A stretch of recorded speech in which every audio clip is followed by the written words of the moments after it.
Welcome, friends of Isha and other places who are satsangis. Welcome to the monthly Isha satsang. Some of you might have noticed that in the last Bhandara, the broadcast did not go as well as we wanted to. There were always technical challenges. Even though we had planned quite in advance, and the previous times also we were trying to broadcast and it was working fine, but unfortunately we kept getting interrupted for some of the other reason. The machinery that we had deployed somehow did not work, the same equipment that used to work earlier. So we just took that as maybe Ishaji's message, and because we are doing everything in his name, so all the fruits, all the results go to him, and that's how I want to dedicate my seva to him, that although I'm doing it physically, my body is there, but all work is being done by him. I don't have any power. I'm just making sure that the audio is perfect, and I just got an acknowledgement that it is good. So welcome again to this monthly meeting, and we call these meetings satsang. Satsang is supposed to be extremely important in the spiritual path. Satsang means, satsang is actually a Hindi word in Indian language. It means, it's a composition of two words, sat and sang. Sat means the truth, and sang means company. Satsang means when you have a company of truth, we can call it satsang. Whenever you think about your master, who is an embodiment of truth, then we are having satsang. Whenever a bunch of friends sit down together, we talk about the messages or try to remember the master while he was alive, we are having a satsang. And it is believed that when you talk about your master, when there are more than two people involved, although this is happening electronically via YouTube, all of you watchers on YouTube are involved, and in this time, although the space is not same, but we are having a satsang. And I'm just trying to relay some of the message that Master had given over and over again. This is to remind ourselves that this life that we have been given is extremely important, and it is our duty to find the truth. It is not necessary that everybody has to find the truth. For those people who are seeker, which I assume some of you are, or at least inquisitive about the truth, for those people, it is extremely important to have regular satsang. It acts as a reminder that most important job in our life as a human being is to turn our attention inside, because what we see outside is just a drama going on, and it is beautiful if you look at it, because all our sense perceptions are deployed. They are telling us something that is happening in our world, and everything around us is constantly changing. There is nothing that is still. If you see, when a child is born, when the conception happens in mother's womb, with the egg and the sperm, and a cell is formed, and within a matter of days, the cell starts multiplying quite rapidly, and the change begins from that point on, and pretty soon, in a matter of 5 months, the body is almost ready, and the soul or some kind of power seems to enter this body. Before that, the mother feels that this thing that is developing in her womb is part of her body, and it remains to be part of her body, but there is no separate entity or consciousness that is part of that body. After 5 or so months, something else seems to happen, where the body seems to be alive and seems to be kicking, and mother can feel distinctly that it is not her body alone, but there is some other consciousness, awareness that is acting independent of her behavior or her impulses, and so she identifies as a separate human being that is being born, and that is at that point in her womb.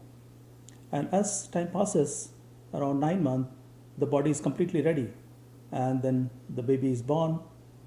Baby at that time is very small. He cannot manage himself or herself. She can barely crawl.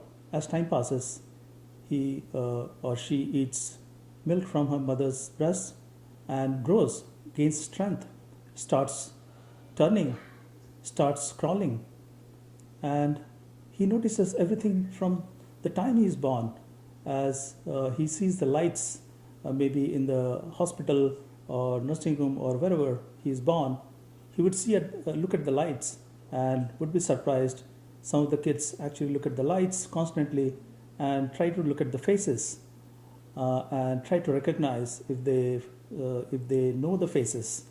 As time passes on, the kid grows up, starts crawling.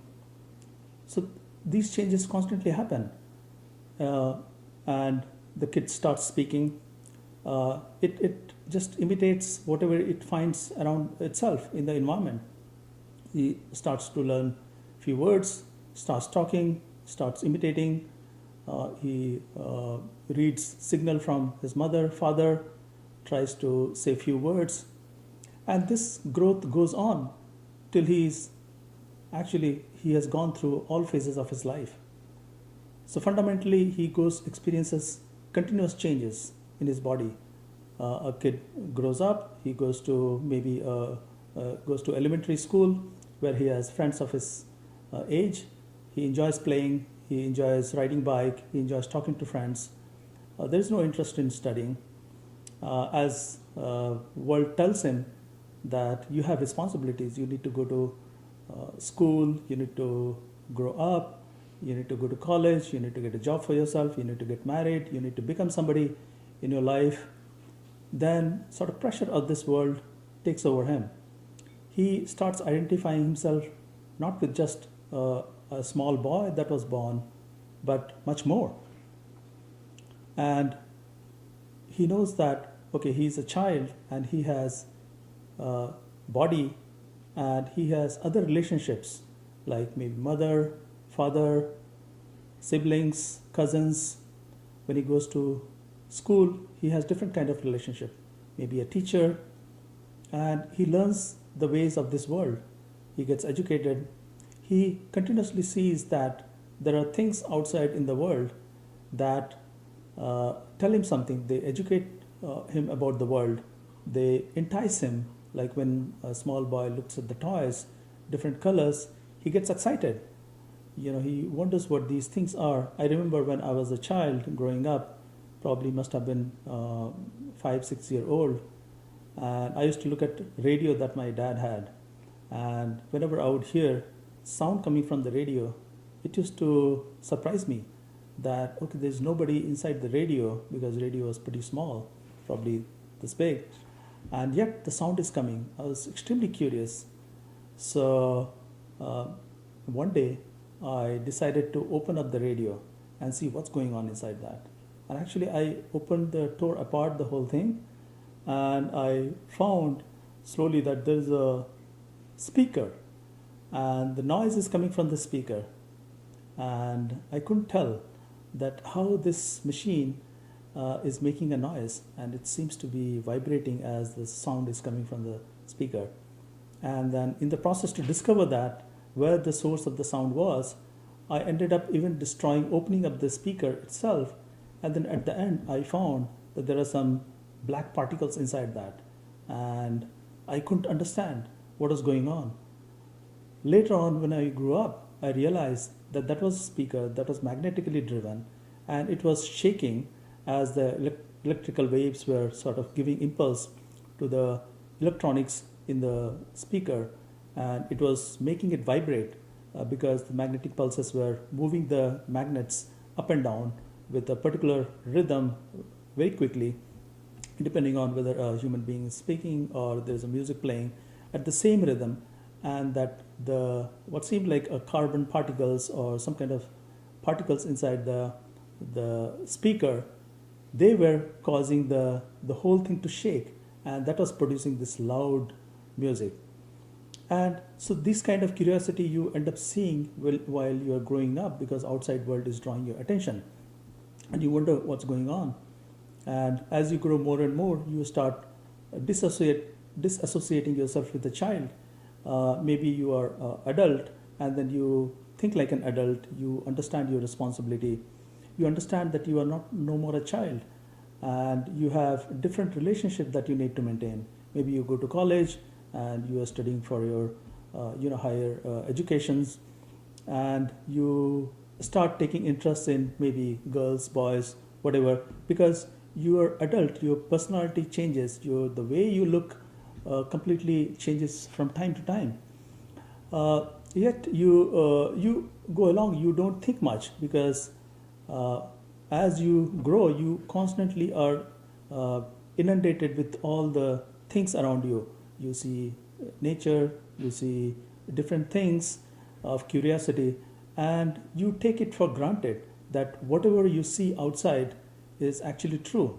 And because there are human beings that you're talking to your parents, your siblings, your teachers. Maybe when you grow further, you get a job, and you start working as whatever the job demands. Maybe a teacher, a postman, a firefighter, a businessman, anything. It could be whatever your ambitions are, and you pursue those things because your parents have been inculcating this idea in your head that you have to grow up, you have to go get a job, you need to sustain yourself, you need to get married, and you just follow these patterns. We look around and we find the marvels of this world, that okay, once you have a job, you have money, you can buy things. You can buy a nice house for yourself, you can have nice car or nice jewelry or all the attractive things that this world has to offer. You in fact look at your environment and get inspiration from there. We are constantly bombarded by a lot of news in the media. Now, I mean, in my own life, I was born in 1972, and since then I grew up in a small place where there was not as much happening as the metropolis in India. And I used to see, rickshaw, the very old ways of transportation, auto rickshaw, maybe cars. In those days, ambassador car in India, that is no more there, apparently. But things have constantly progressed. And there was a time when I used to go to bookshops just to look at the magazines once, maybe a couple of weeks or once a month, just to see what's going on, because the news articles the magazines used to be published every once a month, and I would look at the progress that is happening, and I would actually go inside the bookstore, stand there for a couple of hours, just scan a lot of magazines as much as I can ingest at that point in time, because I did not have really means to buy all of them, or I would buy a few of them. I know that I used to annoy the shopkeeper because I would just peruse the material and not buy them, and he had recognized me, that this fellow comes every month and just takes a look at the articles and then just goes away. So once in a while, just to please him, that okay, he has a potential customer, I would buy once in a while. But I've seen that the rate of change, the rate at which the information is being given to a consumer, has gone over multiple folds, has grown multiple folds. Today we are in the internet age, where you can just go to your computer and just go to any site, and let's say Scientific Atlanta, or any, let's say if you're interested in scientific knowledge, you can just Google it, right? There is an expression called Google it. So if this is a search engine, and it'll give you whatever you need. So you just need to look for terms.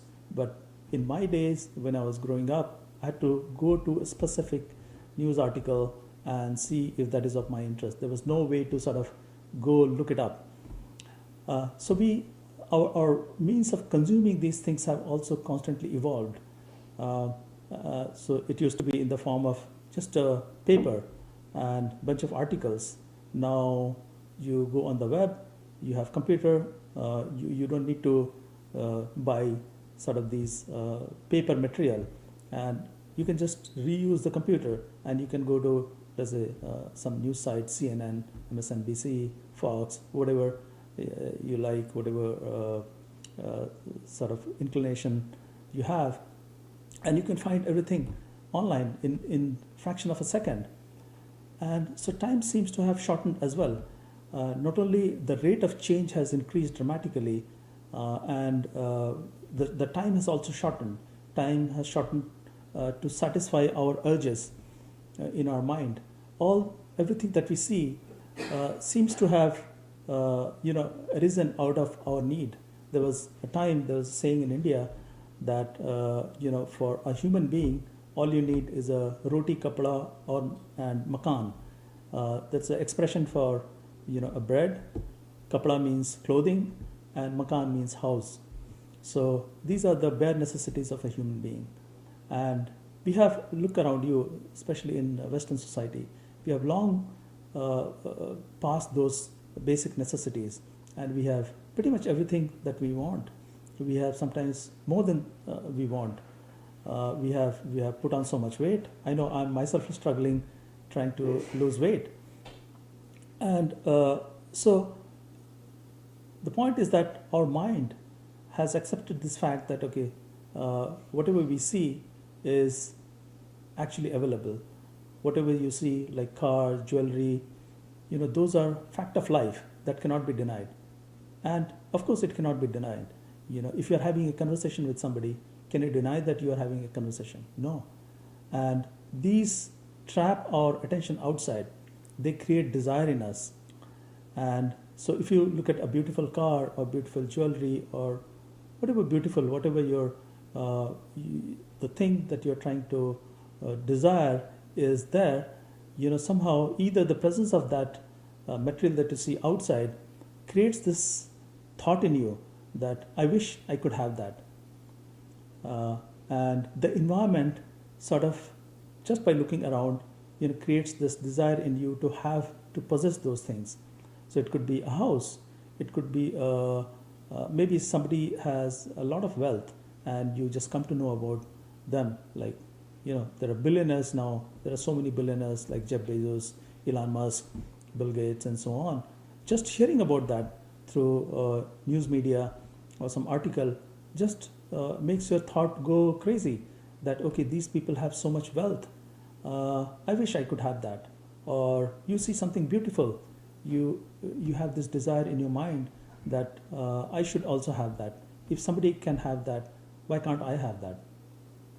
I remember back in India, I used to think that once I go and have a job, probably I'm going to buy this small car, Maruti Suzuki 800, and that was at that time in 90s was one of the sort of hottest. 80s, 90s was one of the cars that was affordable, and that was the sort of reach of my ambition, that one day I could have this small car and drive around, and that was the pinnacle of my sort of thought or desire at that time. Now looking back, that much time has passed, and fortunately God has given me everything, and the fate that has brought me here has given me everything that I wanted. And in fact, at some point I feel, I have way too much. I don't need so much of these things. But that may not be true for everyone. We are still living in this world, and we have to not only satisfy our desires, but we have duties to perform. Right? If you are a husband or wife, you have duty towards your spouses. If you are mother, father, you of course have your duty towards your kid. You have to make sure that they are brought up in a nice way, they are fed, they are cleaned, they are taken to school. Whenever they want something, we have to provide them to them, make sure that they have teachers, whatever help they need. Sometimes we have to take them for vacation as well, right? So we have to, in this world, we have to earn our living.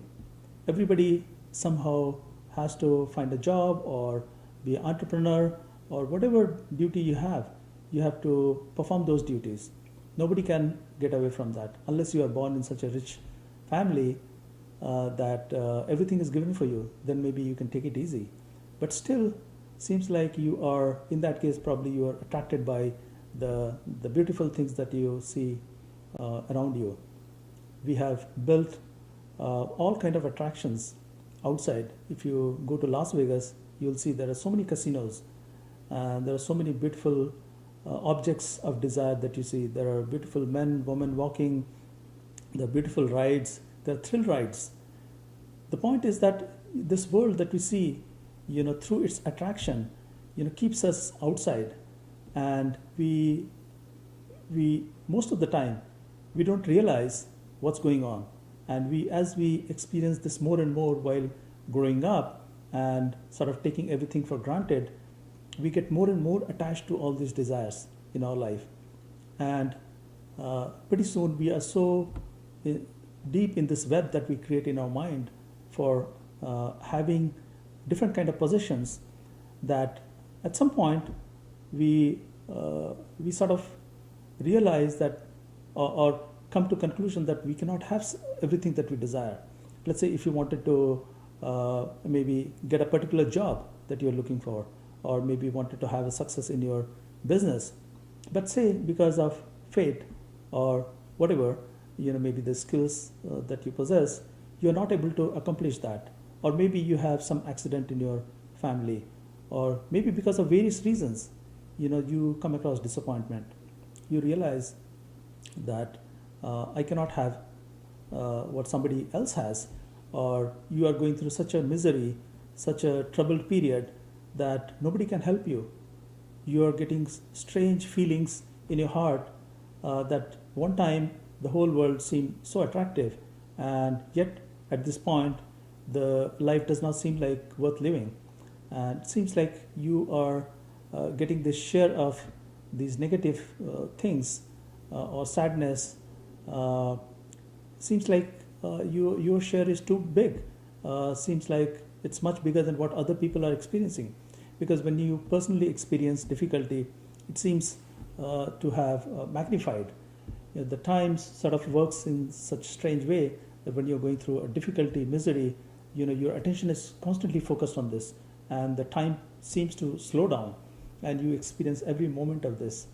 On the other side, when you're going through a wonderful time, when you're having, let's say, a wonderful meal, or enjoying somewhere, maybe watching a circus or a movie, it's a thrilling movie, and in no time, the movie gets over, and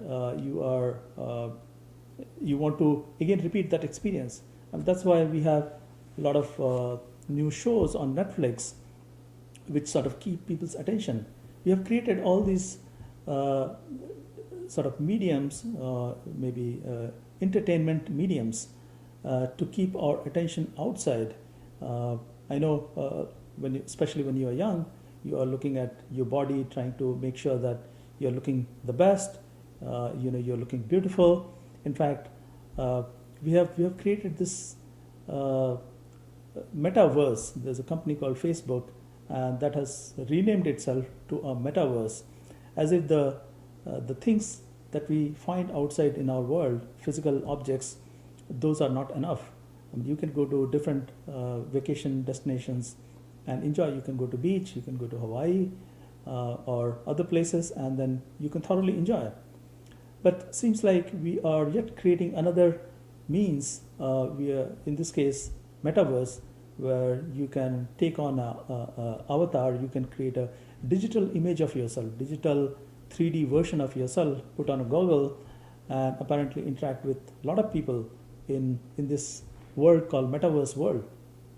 And people are trying to, some of course company wants to generate money from this, and everybody does the same thing. It is no different. This is just another medium. But we are now inventing things that keep our attention outside, and it seems like even in this world, this is so realistic that people are finding that there are potential for abuse, and people are now just finding out that even you can get maybe you can end up fighting with other avatars in this medium. So this concept of reality seems to be getting more and more deeper, either through physical means or through creating of this metaverse or through our attention that is constantly chasing these desires. There's this application called TikTok, and apparently when you I was just reading about this, and apparently when you take a video of yourself, it just applies a filter automatically on you so that you look beautiful from the get-go. And there are so many other mediums like Instagram and other places that give you a filter, a way to beautify you and make you look good in front of the audience, whoever you are trying to pursue or maybe get attention from. Maybe if you are a YouTube celebrity, of course you want to look good because you want people to watch your video. So it is a means to get attention. But when we are seeking attention, we are trying to look outside and trying to satisfy some of the desires. And when those desires are not met, we somehow feel dejected, we are disappointed. In some cases, when, let's say, if a mother has desires of having a child and she cannot conceive for whatever reason, then her life is pretty dull. She would be wondering, what happened to me? Why I cannot have this? And probably society is seeing her differently because she cannot have a child. And same with the husband as well, with the man, that he cannot produce a child, or sometimes maybe your child passed away, and so that's very difficult for mother and father to deal with. So when you run into difficult situation, then you start asking question: what is the meaning of all this? What is the meaning of life? Why this is happening with me? And so masters, like the picture that you see behind me, my master, beloved master Ishupuri ji, and masters similar to him in the past have come amongst us when we are in this situation and we are trying to look for answers and run around. We go to maybe temples, churches, synagogue, mosque. We read a lot of books. We try to do yoga and try to get answer for ourselves. But we never find the right answer. We never find what is the truth. Of course, we see everything changing. And if you're going after truth, then everything that is changing does not seem to be true. Yes, it may be a fact that what you see right now, maybe you are experiencing it correctly. So you are seeing me on your computer probably or TV. Yes, the fact that you are seeing me, it is an experience. What these masters tell us that what we experience outside in this world is all Maya. And Maya is a Indian word, Hindi word. Loosely it is translated as illusion in the West. But masters have told us that it is not really an illusion. What you see outside, you cannot say that this is an illusion because there is a hard truth to it. You can, I can touch my cell phone here. I can, I can hear the sound coming from this when somebody calls me. So there is a sensory perception, that I can confirm by touching, by seeing, by hearing the sound, by feeling, and that cannot be denied. So why is it called illusion?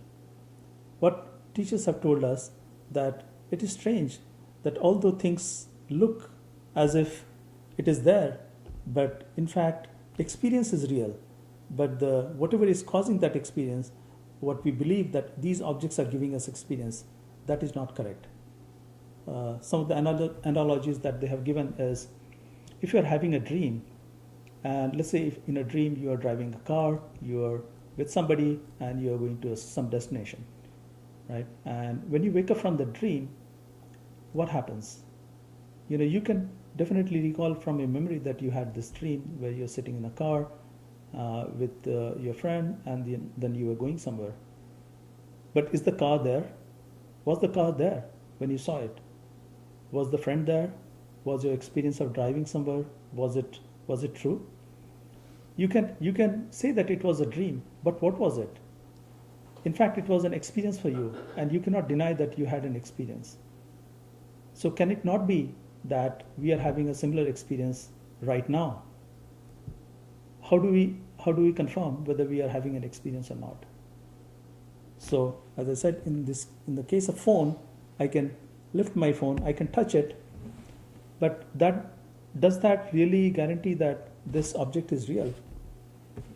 So could you, in the dream, while you were traveling, let's say if you were aware, you could actually touch the car, you could actually talk to your friend, you could have a conversation, and you could reach destination and see that source and destination are different. But you are trying to validate the reality by the senses that were available in that reality. So in our current reality, the kind of senses that are available is for experiencing the outside world. We have been given 9 different senses, 9 apertures that are with us. We have eyes, nose, ears, and so on. And through that, we are able to experience this world. Now, in the dream world, if you're seeing that dream, you have maybe dream eyes, you have dream senses. You are able to, of course, sense that you are sitting in a car and you are traveling, and you are able to have conversation. So you have maybe a dream body you are wearing, and that dream body carries the senses that gives you the awareness of that dream world. However, after waking up, you realize that it was all a dream after all. Is it not possible that we are dreaming right now? And when we wake up from this dream, then we will realize whether this was a dream or not. Because all the senses right now are telling us that it is a reality. I can touch this table, I can knock on this table, I can hear the sound. So masters have told us that reality is quite different. That's why this word Maya is used, that although it is an illusion, it looks as real as possible, and this reality cannot be denied.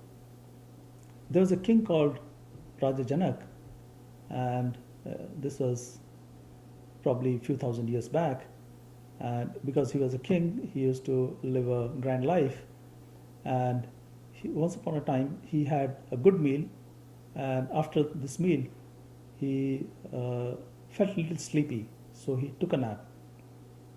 And as he was sleeping, he saw a dream that his kingdom is being attacked by a neighboring kingdom, and there's a great war that happens between these neighbors, and ultimately this King Janak, is defeated, and he's forced out of his kingdom, and to save his life he runs away he gets out of his state kingdom, and then goes to another neighboring kingdom to take shelter. And so he has been traveling quite a distance, and he feels very hungry. It seemed like because there was a war, number of days were spent in the war, and then as he's traveling outside of his kingdom, he feels thirst, he feels hunger, he feels that he is walking quite a distance, and he starts looking for food. He's totally famished. He cannot carry on like that. He's wondering in his dream. This is in his dream.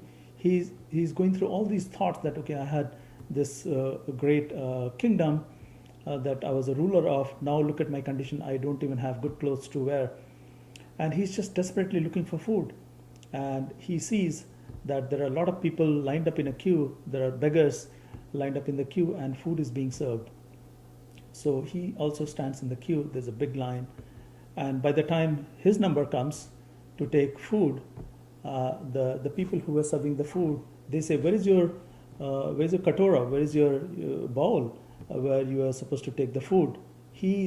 The king was so poor that he could not even have his own bowl. And then he starts looking for a bowl. And on the floor, on the road, he finds a broken piece of bowl, and he carries that on his hand, and then again gets back to the line. And as his number comes, he is given some food.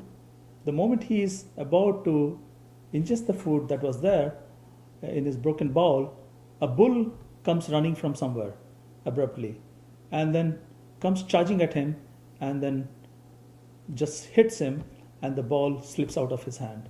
And then he thinks that, oh my God, I cannot even have this small morsel of food for me. And then because of the violent way the bull attacked him, he just came out of his dream. And then he woke up. And that dream of him disturbed him quite a bit. And he started wondering that I experienced so much time. I experienced war. I experienced great deprivation. I experienced great hunger, thirst. And I saw all these things that were so vivid for me. Was that real? Was I living a different life at that time? Or is it the current reality that I'm back in as a king? Is it the current reality? Is that the truth? So that disturbed him quite a bit. So he called his prime minister and other ministers and tried to seek an answer for this. And he could not find a satisfactory answer. So after quite a search, his master, Ashtavakra, came to him and he told him that, King, what you experienced in the dream, that was not you. That was not real. What you experienced was not real. What you are experiencing now as a king, that is also not real. You are not that king. You are not the king in your dream. You are not the king in this dream. The reality is that you are beyond all of this. You are a soul. So if you are a seeker of true knowledge, then masters become our friend, and like Master Ishwapuriji, who came to this country because there were a lot of seekers in the West, and his master, great master Huzur Maharaj Sawan Singh Ji, he had predicted that West has a lot of seekers, and the condition of West is going to go down. There is so much affluence, there is so much wealth, and yet people somehow are not happy. They cannot satisfy all their desires, so they are looking for some other means to make themselves happy.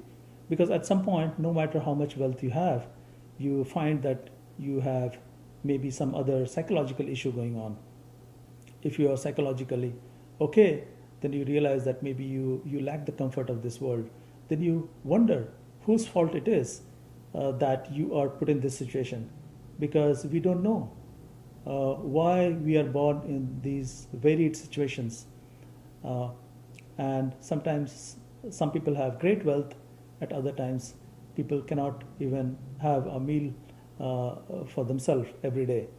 So people are born in great poverty.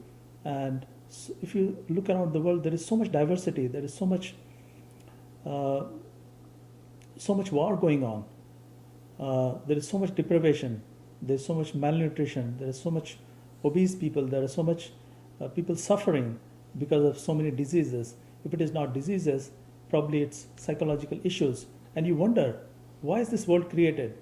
What is the point of all this? Why are we suffering here? Why am I particularly suffering here? So then you start going around and start seeking in your heart. And when you are truly seeking, then by coincidence, things happen. And as they say in Indian language, when the chela is ready, then the guru appears. So and they say that to find answer, all we need to do is seek within our heart for true answer. And by seeking, you are given this grace. And like Huzur Maharaj Baba Sawan Singh Ji, who was able to hear the call of seekers who were in West, and then asked Master Ishwarji to come to the West. And Master Ishwarji was doing pretty well in India. I mean, he was a government servant, he was chief secretary to the Punjab governor, and he held so many other positions. Yet he decided to take early retirement, what I believe is early retirement, and he came over to United States, and he pretty much started his work in I would say depravity. He did not have, he used to recount stories where he just carried few dollars in his pocket and came to the United States. and then he settled here. And like any ordinary person, he struggled in his life. So these masters take a human shape, human body, just like us. They are born like us, they live amongst like us, but they carry this higher awareness, the awareness that we normally don't experience. And these perfect masters, by definition, they are aware of totality of consciousness. If you see, in an individual human being, we just experience our point of view. There's somebody else who experiences their point of view. There are so many people around in this world, 7 billion. Not all of them are going through the same thoughts. They're not living the same world because their environment is different. The things, their past have been different. They've been born in different societies. They're born in different religion. They speak different language. Their idea of the words itself is quite different. And yet we are having all these kind of varied experiences as a human being. And there may be a lot of other planets also where life is sustained. If you take the law of probability, as Master used to say, in this whole universe, probably there are few thousand or 30, 40,000, according to the science, law of probability of existence of similar worlds that are equivalent to this planet that we call Earth, floating somewhere in the universe, in the emptiness, and life can sustain there. So imagine now in this world, according to Indian scriptures, there are 8.4 million life forms in this world. We have plants, we have insects, we have different variety of life forms. I was surprised to learn that even the trees and plants can actually communicate with each other. And when they are being eaten by elephants, there are certain kind of trees in the Sahara that when they are being eaten by these large elephants, and they send a signal to each other, warning the other trees that are about to be victim in the path of an elephant to sort of protect themselves. So the signal is emitted by these plants.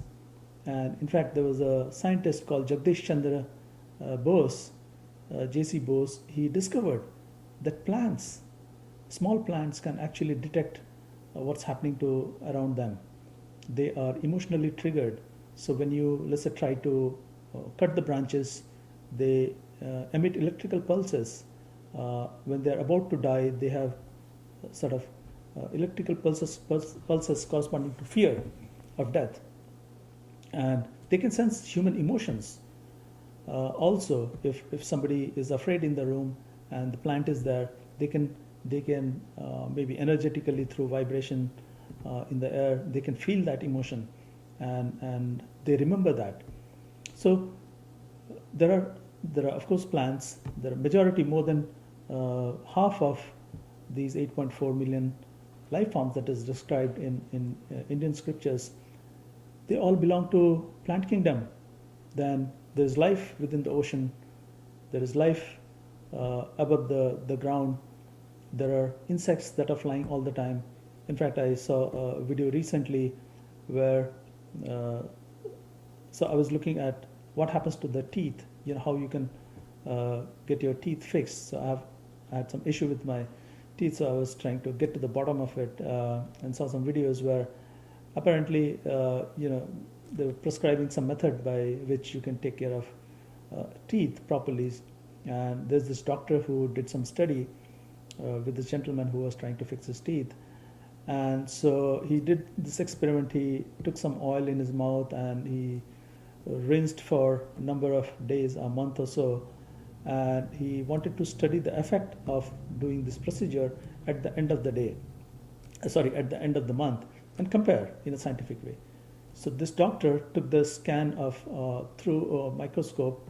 He took some saliva and then put it under the microscope and showed that, see, these are the bacteria growing in your gums, and these bacteria will cause you harm.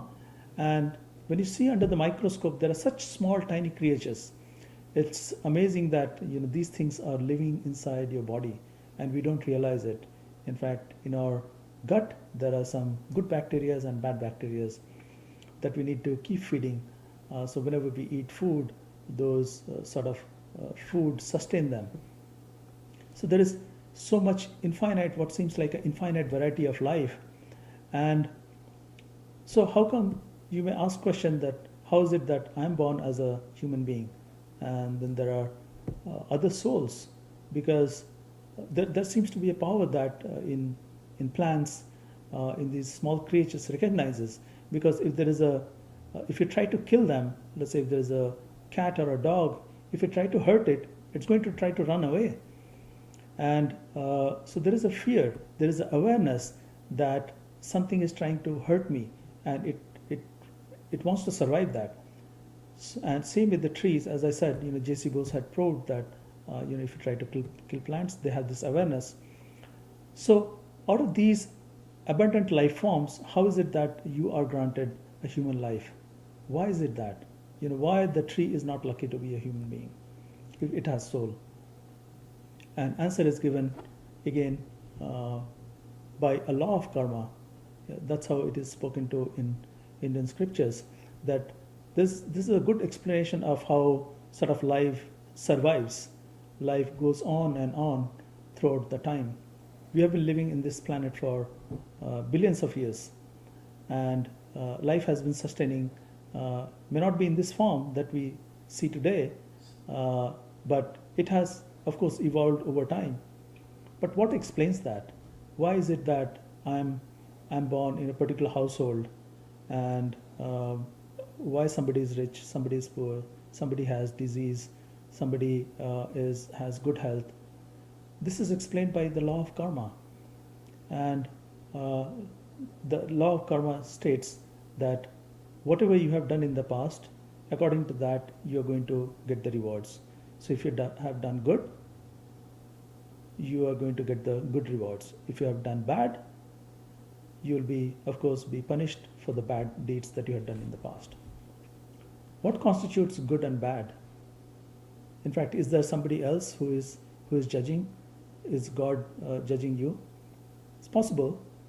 But what masters have said, that you yourself, there's a part of you, there's a faculty of you that is causing, that is involved, and you involve that faculty into making your decisions. Whenever you do something, you do with the intent that, okay, I'm doing a good deed, or I'm doing, whatever I'm doing, consciously it's speaking to you, telling you that, okay, you are doing, what you're doing is wrong, is harmful, you're hurting somebody, that is going to bite you back, it is not a good thing. But if you meet an accident where you end up doing something bad, let's say if you're driving and you just happen to hit somebody and maybe break their leg or something wrong happens, are you consciously doing it? No, this was an accident. This was, as the masters say, this was all written up in your fate. This was based on your karma that you had accumulated, based on things that you had done in the past. It goes into a huge reservoir of karma called sanchit karma. And when you are about to take birth, before your body is formed, the things that will create your body out of the sanchit karma, which is called prarabdha karma, those things decide what your destiny is going to be in this life, what kind of body you are going to take, to pay off the karma that you have accumulated from this huge reservoir. A portion of that is taken, and that is used to manifest this body, and because of which we all have different sort of outlook in the body, or the place we are born. Some are born in the rich family, some are born in poor family, some have psychological issues. So we, in this life, are born to take care of things that we have sown, the past deeds that we have done and we have associated ourselves with. But, okay, so that explains why I'm born in this life. How about the other previous lives? How many other lives have I taken? There was a story in epic Ramayana where Dhritarashtra, who was a blind king, and he was disturbed by the fact that he was born blind. And so he wanted to check what did I do in the past because of which I have this blind eyes. And so he meditated, and after a long meditation, he found he was able to go through all his lives and all 100 lives. And he saw that he has not done anything wrong to have this happen to him, basically be blind. And he was surprised that in 100 lives he could not find that. He asked his master, who was Lord Krishna, who was an avatar, who was a very high soul, and he told him that go back further, and you'll find that in 104th life you had done something because of which you are paying that off in this life. So our life that is given here is to work out all the karma and to pay off what we have done in the past, both positive and negative. The fact that we are born in this life as a human being, that means that we have equal amount of good and bad, which are balanced. And only this life we are able to work out those karmas. But one of the important distinguishing character of this human being is that we are endowed with this capacity of what seems like a free will. That is, we act like a creator. We feel that we are the one making decision, because of which we also create karma. Right? When you are trying to trying to amass something by, let's say, if you're cheating somebody and trying to acquire wealth, or you are hurting somebody deliberately, you are taking those deliberate actions. So in your mind, you associate that you are the one who is doing it. And when you take these explicit actions, then you accumulate these karmas, because you are attributing all the work that you are doing to yourself, and you have to pay these off. You are generating karma, which is called karma, and these karmas are sort of recorded in your mind, and then they go back into this storage of this huge store called Sanchit Karma. And in this life, we are fortunate that we have been given this life where we can also use this free will to go in a different direction and make sure that the cycle of birth and death that happens, because this is not the only life we are living. Probably we have lived so many other lives. Otherwise, you cannot explain why we are born in different circumstances. In fact, there are people who remember their past life. And if it was just a random coincidence, which a lot of people believe in scientific community, that there is, we are just apparently biological machines. And they propagate this notion that there is nothing unique about this. Maybe this is just a simulation that is happening. But there are people who know, who can give you a surety that they have lived a past life, and in fact some of these past lives can be corroborated, and you can go visit these places where they have lived their past life, and you can validate that indeed there was a person by that name. So this is not the only life, but we have been given this life to not only produce this karma, but we can also, because we do not know what lies in the future, if we get tired of living this world, we can decide that we don't want to live this world. You feel that this place you are in is not your home. You want to look for answers in maybe spiritual text, maybe temples, mosques, synagogues, churches, and so on. You want to meet different people, you want to do yoga, and really find an answer. And out of these 8.4 million lives, different forms, it seems like only human being is the form in which you have this faculty. You have been blessed with this ability to seek. If you look at other life forms, they are going in a monotonous way. I mean, whenever I drive by and look at some fields, there are animals that are grazing, and if you look at the cows, from most of the time their head is down on the grass, and they're chewing. Most of the animals, most of plants, all they do is just survive. They live. They are programmed through by they are programmed as if they just react to the environment they are put in. They don't have their own volition to do particular things. Human being seems to be uh, uh, have this faculty where they decide what they want to do, whether they want to go left or right, they want to have coffee, tea, or whatever. And if you look at higher life forms, which are, as Master had described, there are 400,000 higher life forms, maybe angels, gods, and so on. And the problem with those life forms is that you have higher knowledge, and as a part of higher knowledge, you know what is going to happen in the future. If you are able to see what is going to happen in the future, of course you lose the ability to change the future. If you know that tomorrow you are going to eat something particular, let's say you want to have cake, and now you can see that you are going to have cake. Now you cannot change that to say that you are going to have fruit tomorrow. Your free will is suspended at that time. You do not have free will. However, because of the gift that we have been given by taking birth in this form, we have, what you can say is, you can say that it's a negative aspect that you do not know what your future is.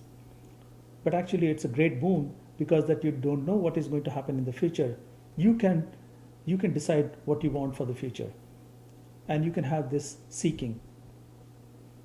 And if you are not born in this life, of course you would not have this seeking, and you would not be able to meet a person like Master Ishwar Ji and other masters who have come throughout times, whenever there was a seeker who wanted to get away and wanted to find the true answer. And what masters have told us, that we are not this physical body, we are not these relationships that we create, we are not this businessman, teacher, or whatever we feel, because at the end of the day this body dies. What happens to that? Something remains, but how do we find what remains? If you do little bit of experiment, as Master had described, for people who are true seekers, he had given path, he had given methods, specific meditation methods, to uncover this veil, to find out that this is Maya. And they have described that we are soul, we are this true power. We have the power to be conscious, and because of that power, we believe that we are. We know that this is a daytime.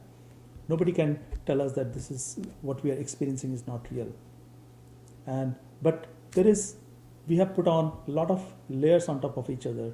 We have put on so many jackets. We have put on a jacket of our mind.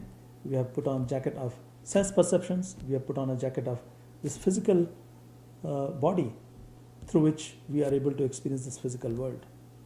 If somehow we were to take away this physical world, we'll be able to realize what is beneath this cover that we call physical covers. Of course, we have created other covers, like metaverse that I was talking about. We have created this additional mental image of ourselves.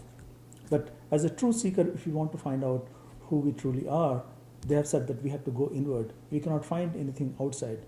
All the sense perceptions that lead outside is creating this reality, and you cannot find the ultimate truth there. So for finding the truth, you have to peel away these covers, and you have to go inside. So through some of the meditation techniques, like he used to conduct orange juice experiment, where he would let you imagine that your body is filling up slowly with orange juice, and people came out after the experiment was over. They realized that just through imagination they were able to actually smell the orange juice and feel the taste of orange juice in their tongue. That proved that this body by itself is not generating some of the experiences. Even though you are not physically drinking orange juice, you're not close to the orange juice, but yet you are able to, in your mind, feel or experience that indeed you are having orange juice. And also, of course, in your dream, you realize that there is something more, because through your dream body you are able to fly or experience different things, which sometimes are as real as the world that we experience. So there is something that itself is generating those experiences, or capable of giving you those experiences. So through meditation, that master taught Surat Sabd Yoga. Surat means attention, Shabd means word or sound, and Yoga means union. So through the means of hearing this sound, or the sound is described as in different literatures, different spiritual literatures, as word or kalma, bange asmani, Holy Ghost. So masters who have realized over time, or the founders of religion over time have realized that there is this sound that is not, you cannot write that sound. They are, in the Indian language it's called dhunatmak. It has a tone, it has something that cannot be described. There is a varnatmak that you can write, express, and then there are other kind of sound that you hear, but they cannot be written down. They have said that through this meditation, if you are able to latch onto the sound that is available in different levels of existences, as Master used to say, there is ultimate existence where you are in Sachkhand, you are part of totality of consciousness, you have awareness as God would have, because you are one with God, and you are able to experience all reality, whatever you want, at the same time. And so from that level, there is sound that is emanating, and that is coming down, that is devolving, that is coming down at all the stages of creation that has been devolved. Like different, if you are wearing a costume of mind, at mind causal level, you will be able to hear that sound. If you are at astral level, you will be able to hear this sound. And at physical level, this aspect, this consciousness is manifested as a sound. So, if you are, the aim of meditation ultimately is to find your true self, right? The fact that we are experiencing all these things outside, these are not the true reality. If we could find that essence, if we can find that we are not this physical body, we are not this mind that continuously chatters on, we are somebody else that is capable of experiencing true bliss, then we'll be able to get away from all the misery that we experience in this world. While living in this world, we will know that what we are experiencing is just Maya. It is not true, and our true existence is somewhere else. So what masters have given us hints that through this meditation experiment that Master did with the orange juice experiment, that you'll be able to convince yourself that this physical body is not our true self. In fact, people who have gone through near-death experience could tell you that they saw themselves lying maybe in an operation theater. What we see through our eyes, if we were not conscious, we would not be seeing it. Somebody who is unconscious and still has his eyes open, sense perception open, but he won't know what is being experienced through that body. So when you die, when you are out of this body, you'll be able to, some people who have reached that stage accidentally through near-death experience, some accident, and convince themselves that they were somewhere else, and they were able to look at their body and convince that they are not this body. And so if we are able to sit in a meditation, as Master Ishwaji has several times talked about how to meditate correctly, that if you look at the physiology, how we experience this world, if you are conscious being, if you are just power, just try to imagine where you are experiencing this world from. can you imagine that you, of course, would see that everything you see, everything around you, you hear everything around you. You don't see yourself at some other place. You see yourself within your body. You feel that we believe that we are this body, but what masters have told us that we are not just our body, but we are covered by this body. So in order to find what is hiding inside, we have to first locate ourselves. So if you introspect, if you see that we say, okay, this is my hand, this is my body, and we don't say, I am hand, I am body.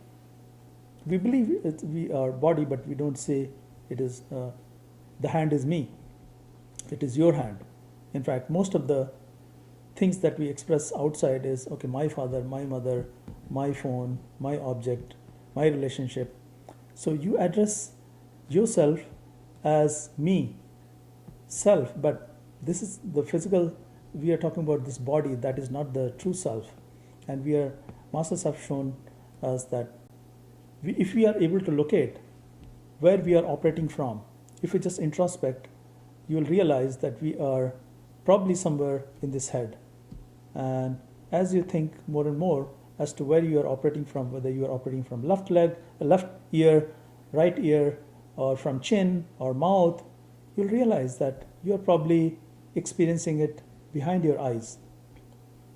And it so happens that this head is constructed in such a beautiful way that at the center of it, which is also called Brahma's cave or third eye, that is one of the most protected regions of this brain. And consciousness or our awareness seems to emanate from there. We experience this world, let's say if you're seeing through two different eyes, and if you were to close one eye, the image that is received by one eye is quite different from the other eye.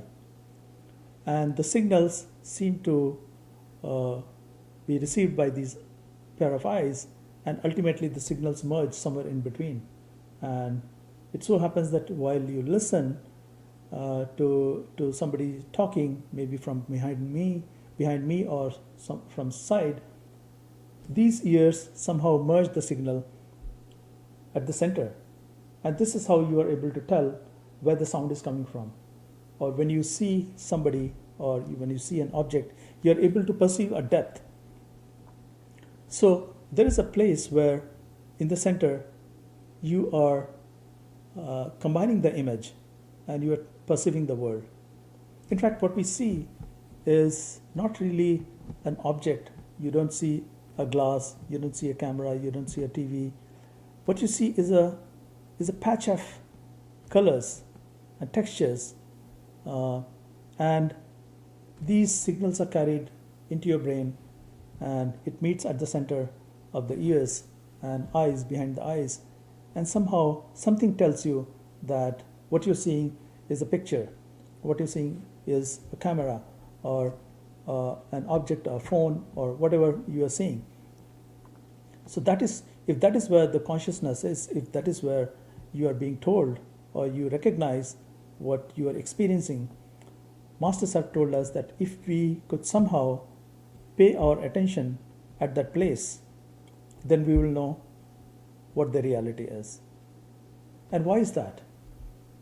If we are able to, the meditation is just a method to sort of roll back our attention that is flowing outside, retract our attention. Through our sense perception, the attention is going outside in the world. If you are able to return it back from the point where it is emanating, that is, if you are able to forget all this world, and forget meaning completely not think about where we are sitting. If you're sitting in meditation at a particular place, don't think about the room, but think about being at this place in the middle and position yourself there. And if you imagine yourself being there, then things start happening. Because one of the greatest power that we have been given is the power of attention. By focusing attention somewhere, we can gain the knowledge about that particular thing. If I look at the phone, I know what is happening in the phone. maybe some messages are coming. So, but the moment we look at particular thing, something from the surrounding just goes away from our attention. They are in our consciousness. We are at some point aware that, okay, these things are there, but they are not in our immediate attention. Wherever we focus our attention, we gain more and more knowledge of that. That becomes the prominent thing. So by imagining and centering ourselves in the middle of the head, we disassociate ourselves from the room or the environment that we are in. But what happens is that our mind has so many attachments because of the things that we see constantly outside, how society influences us, and as time passes, you accumulate all these desires, and ultimately these are the desires that even after your death take you, carry with you. You carry these things with you, and then come back to fulfill those desires. So you realize that by sitting in this, you imagine a building or a house that is shaped like your head, and you're sitting in the middle of it. And once you start imagining, that process of imagination itself brings your attention back to whatever you are trying to imagine. Although you are not seeing things physically, but because of the imagination, by imagination you can momentarily place yourself anywhere. So with the same imagination, you imagine that you are sitting in the middle of the house that is shaped like your head. And Ishwarji had recommended that you make a 6-story house, and you're sitting at the top floor that is shaped like your head, and you're sitting right at the center of it. So as you start imagining, you, of course, because of the power of imagination and power of concentration of sitting right in the middle, you stop thinking about what is going on around you. You forget that where you are sitting. You forget any sound that is coming from outside as your meditation becomes deeper, as you start thinking more and more about the place you are in. So this becomes very helpful in disassociating the environment that you are part of. And as you pay more and more attention to being right in the middle, you'll realize that you'll start hearing more sound, the sound that seems to be coming from inside your head. But our attention is very fragile because our mind is constantly taking us outside because of our attachment. In fact, Master used to say that if you have forgotten your key, then sit down in your meditation and you'll be able to find your key. So things that are bugging us, things that we perceive as important in our mind, will always crop up in our meditation. So, but however, with a lot of practice, we'll be able to slowly go inside more and more, and we'll be able to peel off layers that we have built on ourselves. And Master used to talk about flying inside this space, because when you start from imagination and sitting right in the center of the head, you'll slowly realize that imagination is not really imaginary. Things will start happening to you, and you'll be able to realize that you don't need this physical body to move around. A new world will open in front of you, and that will be the astral world, where you'll be able to fly, you'll be able to do pretty much everything that you can in terms of sense perception. If you want to enjoy, let's say, a banana, you'll be able to have a banana. And you'll be able to, like orange juice, maybe drink orange juice. And a lot of people, Master used to say, that are stuck in that world. When they depart this physical body, they go back to the astral world, and they do not want to leave this astral world because that is so attractive. You can satisfy all your desires. But then when you become adept at that, you can again repeat the same process. You can make a head in that astral body of yours, and then go inside that head, astral body head, and then you can discover the causal body of yours, where all thoughts emanate from, and you can discover universal mind. But beyond going the universal mind, Masters have said that you cannot yourself push yourself out of the universal mind, because what we are doing is because of the mind. The meditation happens through mind, and meditation itself, the mind itself cannot take you beyond the mind. And where we come from, where our soul exists in Sachkhand, that is beyond mind.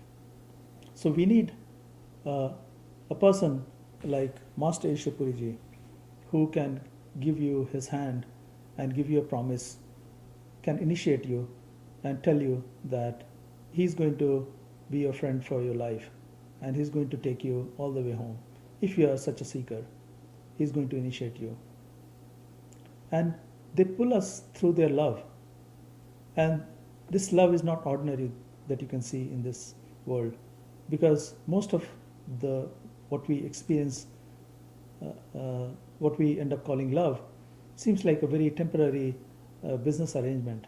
Maybe because of the karma, maybe husband wife entangled together because of the karma, or maybe because of the situation we are in. Maybe you are a child, you have mother, father, you have love for them.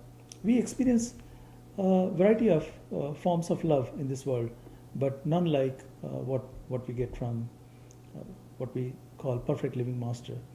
And they are completely away from judgment.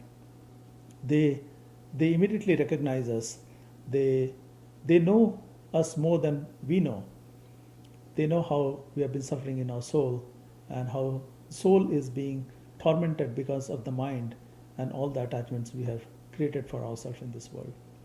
So they take our hand and they make us a promise that they will take us beyond this creation, and they will always be with us.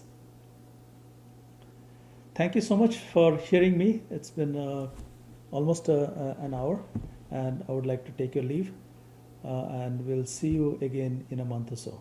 Thank you so much.